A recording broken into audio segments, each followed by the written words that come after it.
Welcome, you filthy animals, to Blockbuster Mentality, the show where we dive deep into the world of cinema. I'm your host, Ben Secord. And I'm Davo. And today we are going to talk about some new release films. We're gonna... Yes. Yes, we are. We're going to talk about what we thought of Dunkirk, The Big Sick, and we're also going to give our top 5 movies of the 90s. A great decade. Great decade in film, so sit back, relax, let's talk some movies.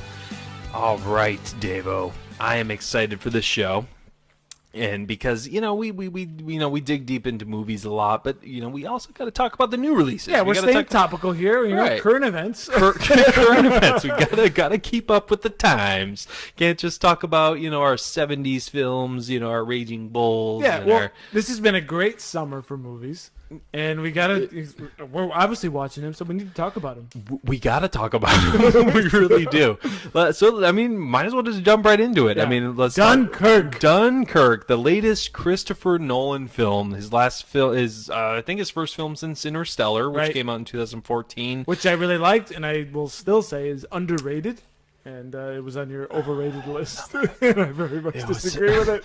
It was on my overrated list. Yeah. Although Nolan has made both of our overrated lists. He made Interstellar for you and Dark Knight Rises for me. That's true. Yeah, this is true. For both of us. But we both love Christopher Nolan. Well, I absolutely love Christopher Nolan. And again, I don't think Interstellar was a bad film. No. Just didn't live up to the hype for moi. But again, like you said last time, I do need to revisit it, which I will. We should. But this is a director that we both love, even though we're willing to be a little bit critical of. But we've loved over the years. And as I said, we talked about this before. This is not the movie I wanted. No, it is not. I did not. I said, God, don't give me another World War II movie.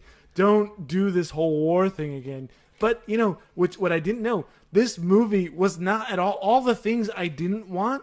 This movie avoided all of them. This was the movie I didn't even know I wanted. Right.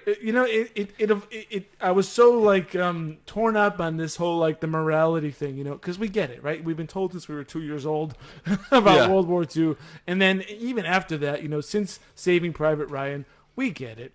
And that was actually why I liked Hacksaw Ridge so much, was because it focused on the Pacific, which is sort of an undertold story. It wasn't just the Germans. It was more Japanese. And all the men that we sent over just on the other side of the world to go fight the Japanese, just crazy. And the pure brutality of it. And I was done after that. And then I heard Christopher Nolan, who I love, is making another World War II movie. And I'm like, oh, I don't need to hear this again. But I saw this movie, and I was absolutely blown away by it. I cannot say enough about how blown away I was by this movie. I went in with very low expectations, even though, there's a sort of there's a floor set with a Christopher Nolan movie. We're like, it's going to be good, of course, because he's such a good director. It's going to be good. But is this really what I want? Is this going to be a great movie? And my God, this was a great movie.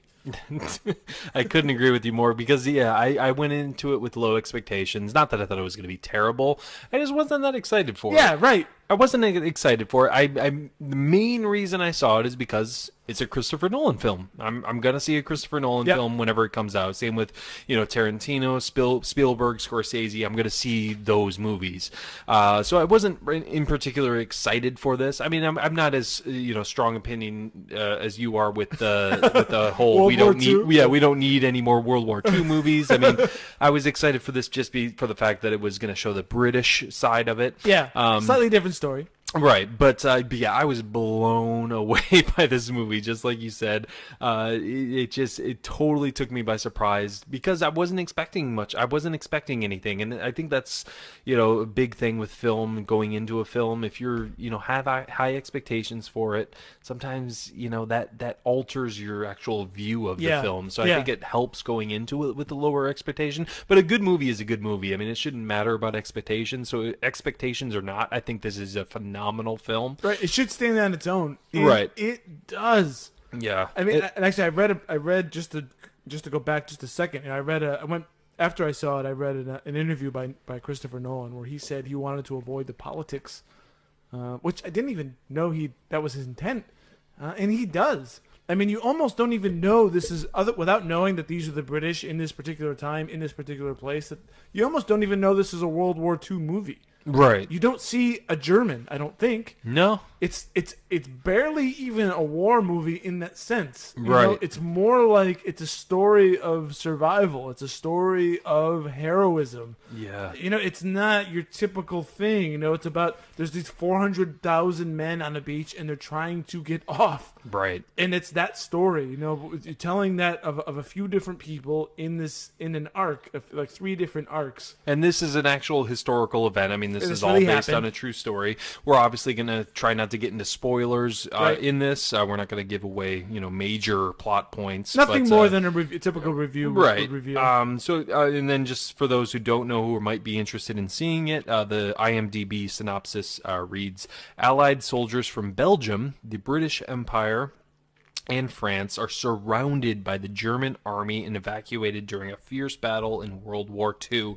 And right away, I mean, I think you get the sense of this. I mean, you get the sense that you're surrounded. You get the sense of seclusion because you start in a little town. You start there in the little town there, and then you hear this gunfire. Yeah, there's like 5 or 6 soldiers sort of walking through an abandoned town. And you get the feeling there is no safety. No. No matter where you go, there is nothing. There is no refuge.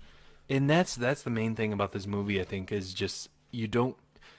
And some people have gripes about it, but you don't see much of the Germans. You hear the Germans, you sense that they're there, but what I love about this film is you're one of the soldiers. Yeah. You're one of the soldiers in this movie, and it's just Christopher Nolan does such a phenomenal job of just putting you in the action. And one of the key aspects of that is the sound design. Again, like I said, with the gunfire, like right. you hear the gunfire, and the I don't know what it is, but the bullets were just so powerful. And I wasn't in an IMAX theater or anything. I was just in a normal regular theater, and I felt the power in each shot. It sounded like sort of a combination of a thud and a ping at the same time. Yeah. And it's almost like you sort of cringe when you hear it because you want to because all the soldiers are sort of like crouching and you want to almost do it the same way. Mm-hmm. Well done. And the score, because I've been critical of course I'm critical, right? But of Hans Zimmer, because you don't have this blaring brrr, brrr. It's not like that throughout the whole movie where you're like exhausted by the score and the action. You're like, oh my God. Because I felt like that in a lot of in the Batman movies and Inception too. I mean, you go back to Inception, which is it's a great movie, but the score is almost like it just tires you out because it's so loud and blaring. This one doesn't do that. There's like a ticking, but then it slows. And then, when it rises when it needs to, but then it calms back down. And I think the trailer of this movie almost does a disservice. Because it makes it sound like it's 2 hours or whatever of nonstop frantic hell, and the movie isn't really like that. The stuff you see in the trailer, that all happens, but there are these moments of calmness in between where you take a breath, just like a soldier would take a breath. You go through this thing, but it only really lasts a few minutes, and then it stops, and then you're on a ship or you're on a beach, right? Or something happens, and then you have to gather your thoughts and deal with life in semi-quiet, and then a plane comes over, like a bomber or something like that. Then you have to deal with that next thing. And this movie shows that. It's not just an endless, frantic mess where you come out of it feeling exhausted and tired. It's not like that at all. It really, the pacing of it is remarkable. Yeah, and then like you said, it was, and the pacing was great, and that speaks to what I said earlier about you being one of the soldiers. I mean, you felt the calmness that they felt at one point. You're like, okay, I can take a breath now. I'm here on this ship, or I'm here on this beach. I can relax with the other soldiers, and yeah, you just feel that, but it's just almost like, just how they feel. It's the calm before the storm. Right. It's everybody takes a breath at some right. point. Everybody has to go to sleep at some point. You wake up to some, and this happens a couple times in the movie where people are sleeping and they wake up to some crazy chaos. Yes. But it's not endless. And this movie does a great job of showing that there's lulls. Right. And then craziness. And then back down to lulls. Even while, and I have to say, to Christopher Nolan's credit, He does this entire movie in an hour and 45 minutes, Hour and 45 minutes. from which I will judge every other movie against this, even though I probably shouldn't. I mean, he tells a story of evacuating 300,000 men off the beaches Yes. to England in this very well. It's almost like what they tell you in writing. You know, if you can't tell a story quickly, you know, you don't have to write a long book. You know, you should say it in the most concise way. Christopher Nolan wastes not a second in this movie. Yeah. Everything has a purpose. Nothing is indulged on.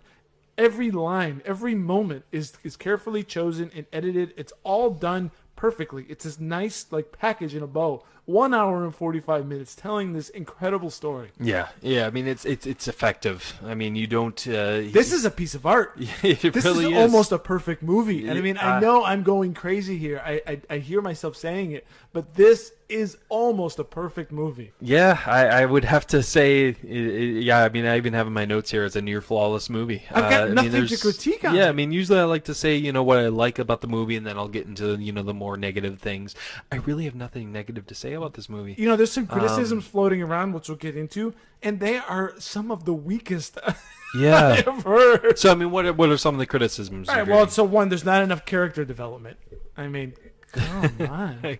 Yeah. And that's almost a thing that I don't like, right? I don't need to know that this young farm boy from England really needs to fight the Germans, Right. and that's why he needs to arrive there and do it. No, because that's not really what happens, right? You're because drafted into the army, and you're sent to this beach, and you don't care Yeah. about the larger story that people are telling 40, 50, 60 years from now. You're just trying to live, man. Yeah, you're just trying to survive, and Right. that's what I mean, the couple characters that they do follow, they're just trying to survive. Yeah, and that's what makes this a timeless movie by Nolan. He's not dealing with any of that stuff, you know, with the stuff that you carry with you. You can watch this movie 100 years from now, and it's not going to change because you're just watching people trying to survive, and you're watching other characters doing the most they can do for their fellow soldiers, their fellow countrymen, whatever. You know, that's nonsense that we need to know, you know.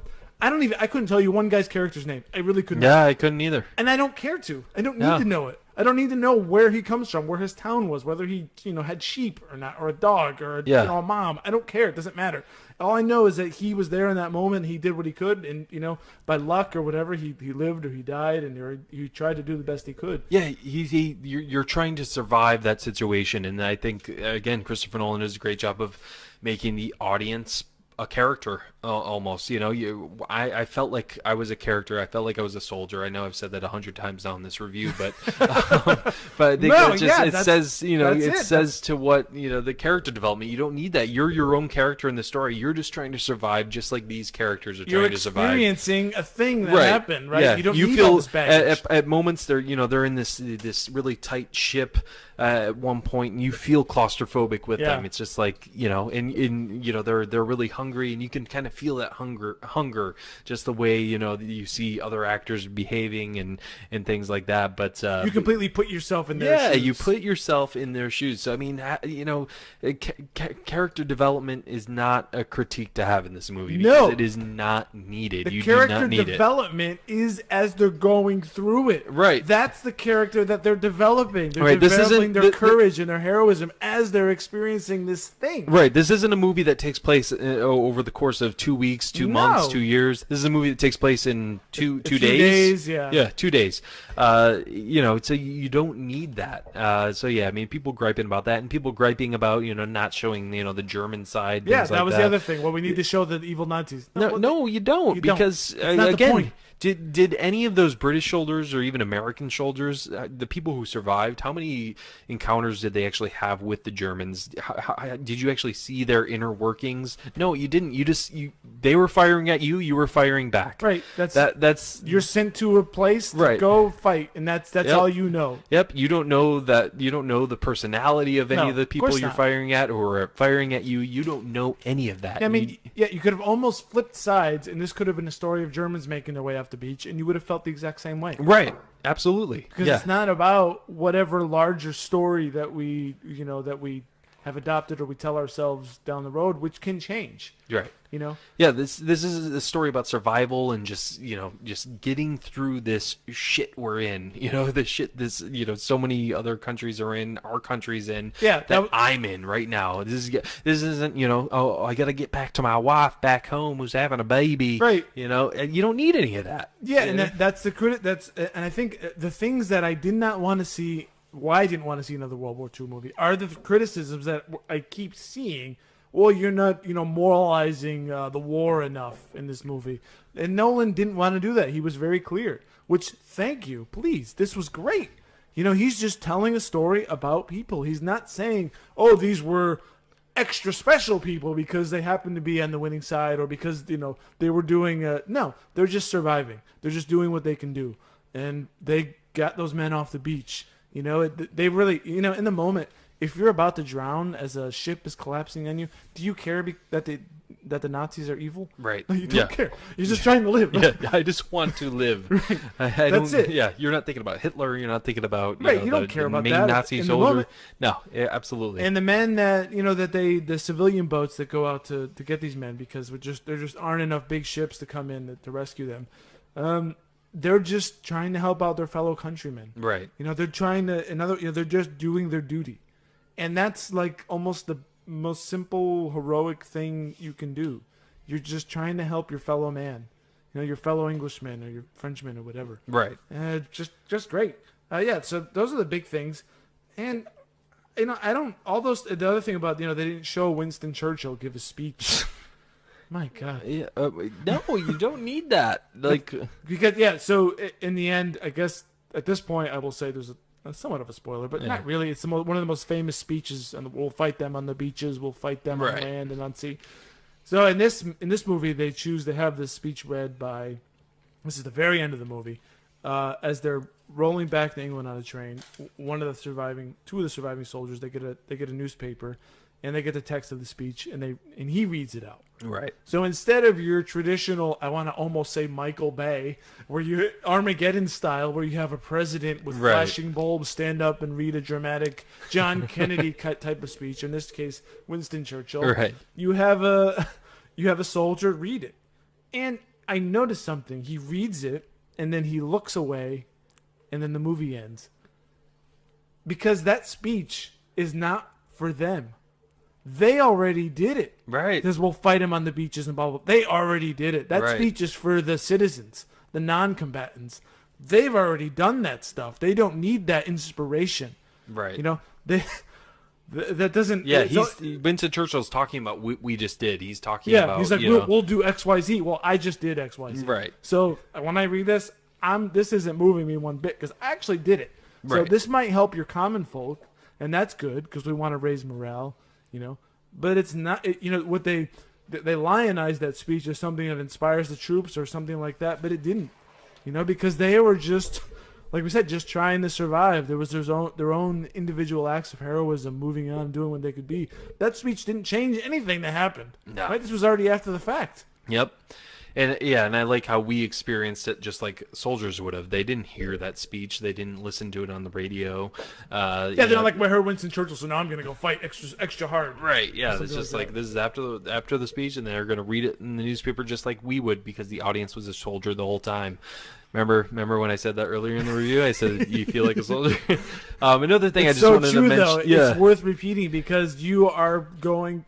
That's what There's no extra baggage on this, which is brilliant. You're experiencing their perspective. You don't have all this extra stuff. Oh, but I really know that they're doing a just cause, so I feel so much better for them. No, because it's not on you. You're just experiencing their story and what they're going through. Right. And I just love the fact, or it's just remarkable that this movie's PG-13. It's a World War II movie, PG-13, and yet I still felt just as disturbed and uncomfortable as I would have felt with, just them showing bloody gore and stuff. You don't get any of that stuff. Yeah. It reminds me in a way, not that I love Titanic, but it reminded me in a way of that sort of disaster sort of thing going on where people are dying and it's horrible and it makes you think about, God, if that was me, that would be really awful.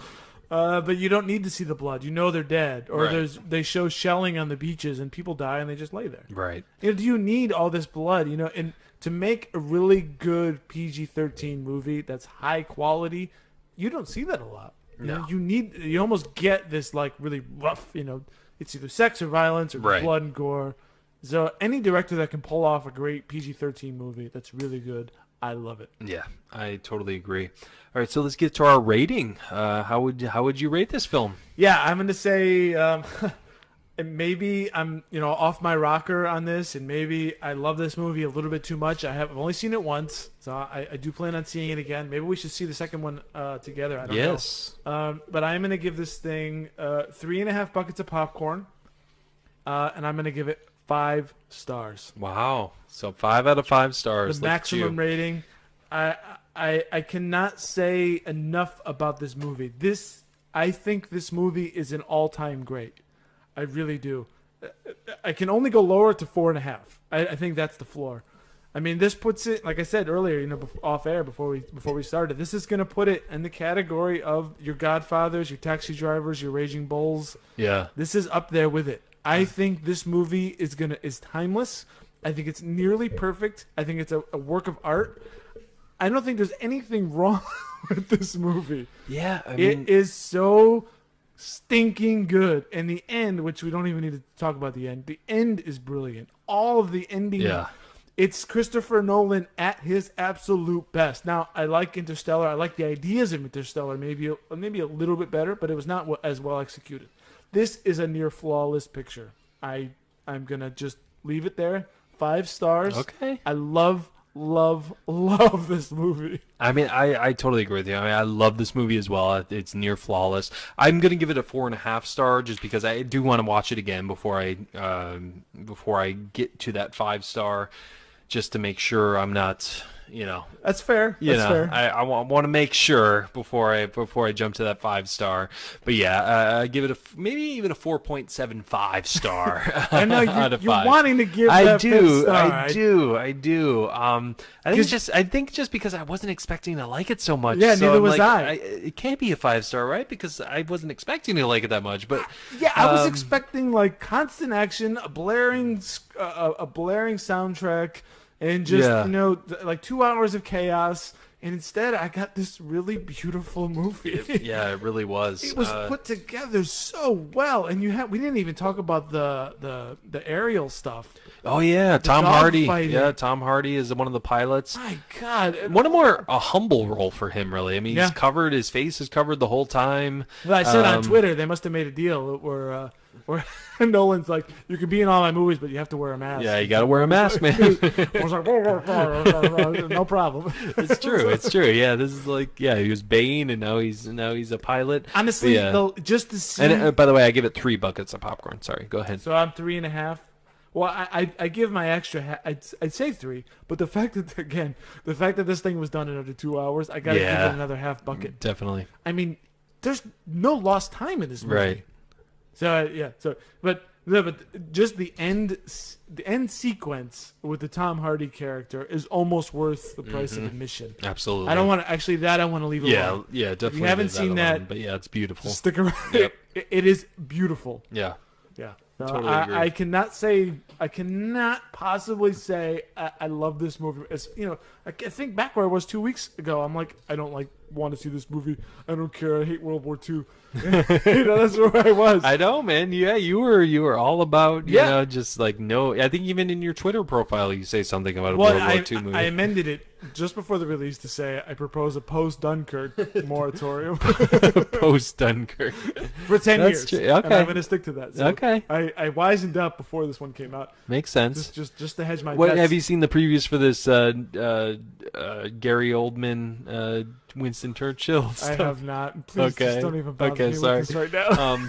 Dunkirk, if you have not seen it, do yourself a favor and see it, because it like we both said, it's a near flawless movie. If you see one movie this year, see this movie. Yeah, I mean, it's at my, I give it 4.5 stars. It's at my number 1 so far this year. I'm going to say this is the best picture, and I said this to you earlier. I don't care what comes out after this. I do not think a movie can possibly be better than this year. The award, It'll be tough. The award may go to someone else, and I will call BS on it. It'll be political BS. This is the best movie of the year. This might be the best movie of the next 5 or 10 years. Yeah. No, I mean, it really is that good. I mean, if it does, I mean, it's obviously going to get, it has to get a nomination for Best Picture, but if it doesn't, I may just cry. Yeah, the Academy is not worth a damn if this thing does not get nominated. I don't give a damn what you think. I don't give a damn.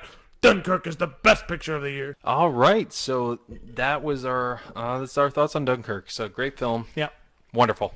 Absolutely wonderful. But let's move on. Let's move on. All right, so the next film we wanted to talk about was The Big Sick, which we're a little late on. You know, we will admit that, but this one's worth talking about. Yeah, it's a good movie. Absolutely. Yeah, we were a little late to the party on it, but yeah, I'm glad we did see it. So, this one's got a lot of love. Lot of love. Stars. Who does it star? Kumail Nanjiani. Kumail Nanjiani, Zoe Kazan, Holly Hunter, Ray Romano. Ray Romano, who I am reminded of by many people. Yep, many people. He's are the reminded. older version. Well, I am a younger version of him, but unfortunately, I am a much less famous, much Yes. less wealthy. In this movie, I'd say he doesn't remind me of you in like Everybody Loves Raymond and stuff, but Right. But yeah, in this movie, yeah, he kind of reminds me of you. I appreciate that. Yeah. But yeah, the IMDb synopsis for The Big Sick reads: a couple deals with their cultural differences as their relationship grows. that's That's the it, yeah. IMDb synopsis. Well, but we yeah. were both looking forward to this. Oh yeah, absolutely. Because Kumail, what do we know him from? We know him from Silicon Valley. Yeah, he was in Portlandia. Portlandia, yeah. Franklin and Bash. Good old Franklin and Bash. Yeah.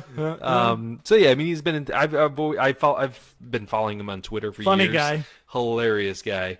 And this is a true story. Yeah, true story about how him and his wife got together. His wife actually wrote the movie. Actually, I think him and his wife both wrote the movie. Emily Gordon, and Zoe Kazan plays Emily in the film. Mm-hmm. So what are your initial thoughts on this movie? Well, I think this is a good movie, a very good movie. I definitely recommend anyone seeing this.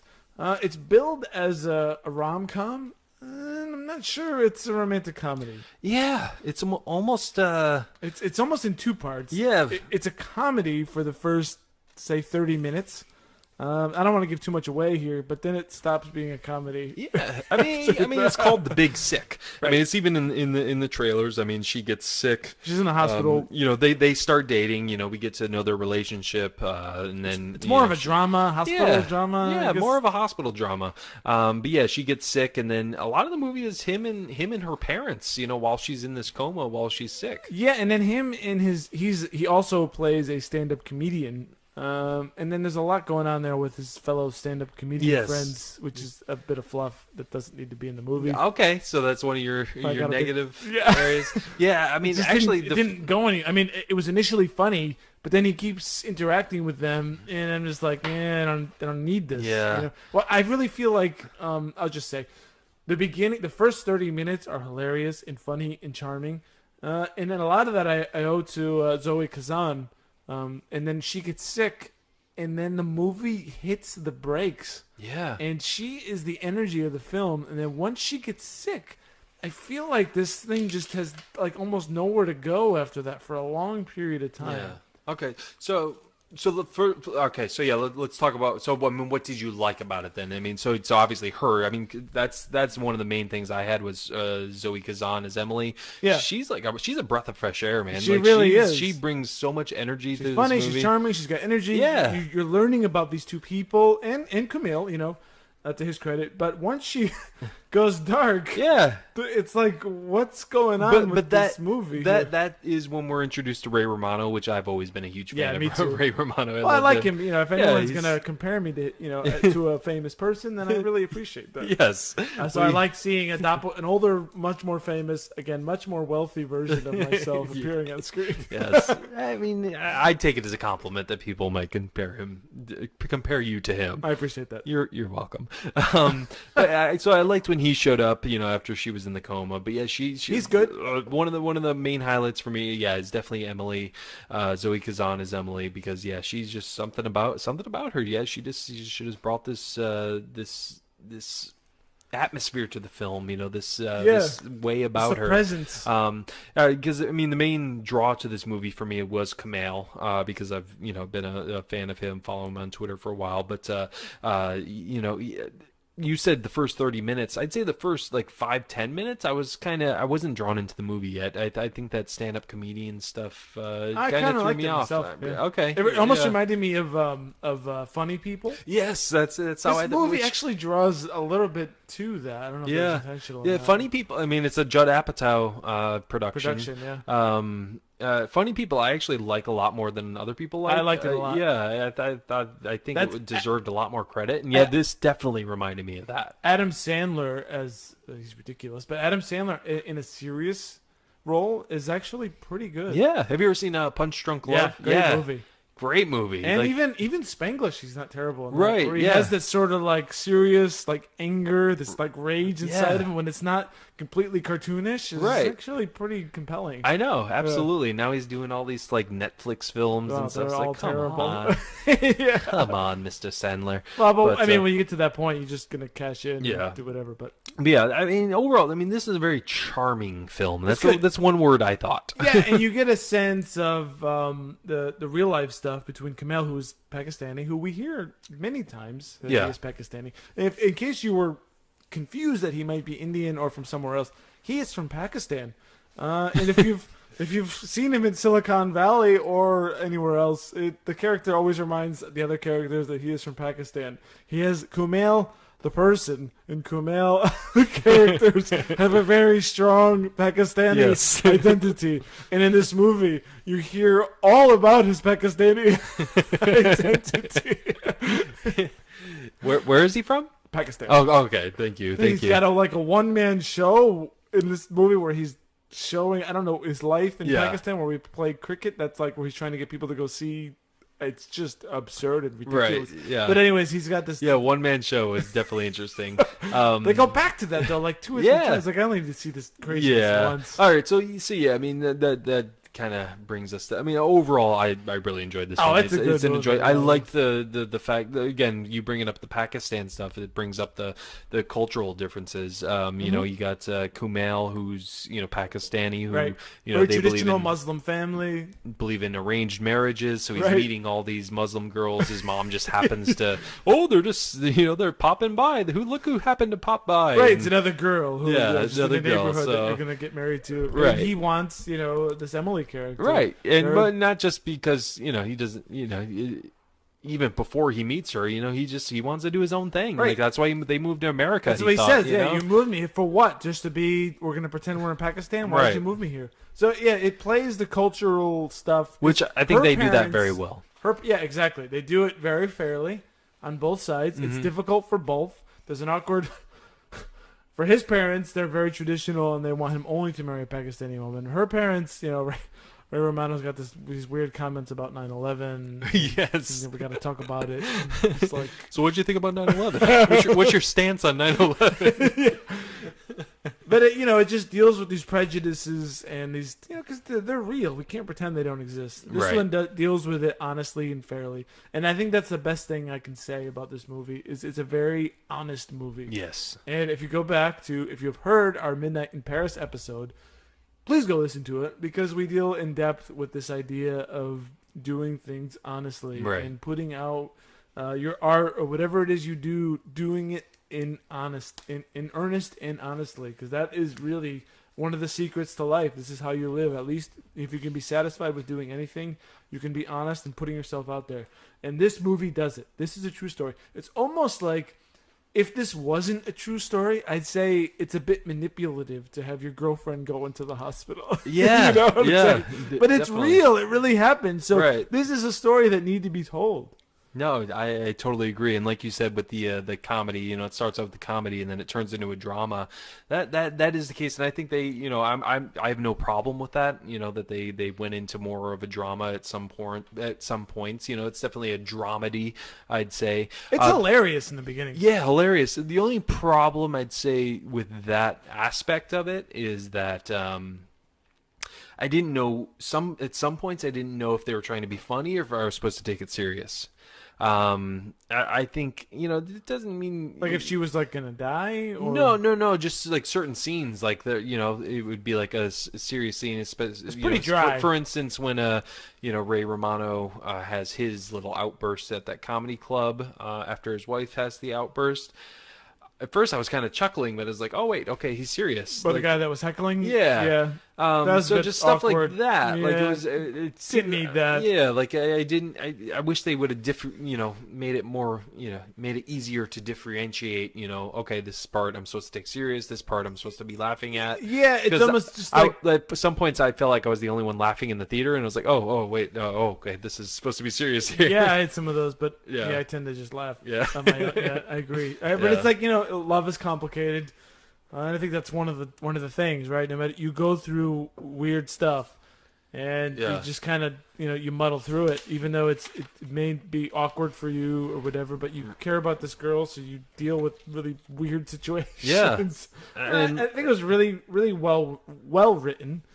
But I would say, given the amount of love this movie has gotten, I'd say it's just a bit overrated. Yeah, I mean, because we did, we came into it late, so we were, all about the hype around it. We heard all these great reviews, and some people saying it's their favorite movie of the year so far. So yeah, I mean, we did have that to alter us. But yeah, I mean, it's I guess, yeah, like you said, a little overrated. But and I have to say, since we just did Dunkirk, and even though this, seeing that movie shouldn't sort of poison the well or make me compare it to it, but as I said to you off air, Christopher Nolan moved 300,000 men off the beaches in an hour and 45 minutes, and this movie took over 2 hours to get two people together. Yeah. So there's there's a bit here. There was a bit in the middle that was a bit indulgent that didn't need to be there. Yeah. Yeah, I mean, it was definitely that was another low point to have. Yeah, it dragged, and it needed to get to the point eventually. But overall, this could have been a 90-minute movie. Yeah, absolutely. Overall, but I liked it. Yeah, I did too. Yeah, I mean, I feel like I'm being a little too critical about it, but yeah, I mean, it was overall very enjoyable. Very, I think it would be easy to rewatch. So what do you give for a rating? Okay, so rating, I'd say, man, I mean, since it was dry, I'd give it 3 stars and 2.5 buckets of popcorn. All right, well, I'm almost right with you. I'm 3 and 3. 3 buckets of popcorn and 3 stars. I mean, it's nothing. It's not a masterpiece, but it's a good movie. It's I would enjoyable. watch it again. I'd watch it again too, especially if I could see this thing on HBO, or I'd throw it on again. Yeah, and sure. like you said, living honestly and do whatever you do it, true. This is an honest story. Yeah, absolutely. It's embarrassing. And the risk of losing your family or doing whatever you do, you gotta be honest. You gotta be you. This is it. Yeah. This is real. This is as real as it gets. Yeah. And any stand-up performances for you? Because that was one other thing I would say. Kumail Nanjiani is not a leading man. Yeah. And I think that's actually what hurt this movie. He's more of a side guy. Yeah, especially I think a lot of his scenes when I was saying about I didn't know what to take serious. Like some of his scenes when he was supposed to be serious, I was like, oh, haha, oh wait, no, you're trying to be serious. You're sad here. I'm laughing in, but you're actually sad. Yeah, I think it's his accent. I don't know. What about you? I don't think. Yeah. I don't think he's the leading guy. Yeah, it's a great story. He's a funny guy. He's more of a sidekick. Yeah, and I don't know what more. It doesn't. I think that's it. I think that was a problem with, like I said, when the Zoe Kazan goes off, they had a good chemistry actually. Yeah, on screen, and then she's away, and then it's just him, and he can't carry it on his own. I'm looking at her IMDb just to see if I've seen anything, or I guess I've seen It's Complicated with Meryl Streep. I don't recognize her. A long time ago. Yeah, I know. But yeah, I mean, she's the stand-up for me. I mean, she was the breath. She's of the fresh energy air. of the film. Yeah, absolutely. But yeah, overall, great film to watch. Still good. I mean, it's a good film. So I feel like we're being a little bit too critical. I know, yeah, but But it's it's over like 90% on Rotten Tomatoes. Yeah. So I feel like I need to give that a little bit extra scrutiny. Yeah, I think, we need to be true. We need to be honest. We need to be honest here, just too, like them. We can't just be, suck-ups. Absolutely. So yeah, there you have it. There's a couple new movies for you folks of our thoughts on that. Got Dunkirk, got The Big Sick. All right, folks. Well, that is it for this week. Next week we will talk. We'll dive deep into the Tarantino flick Django. But for Davo, I'm Ben Secord. we'll catch you guys at the movies.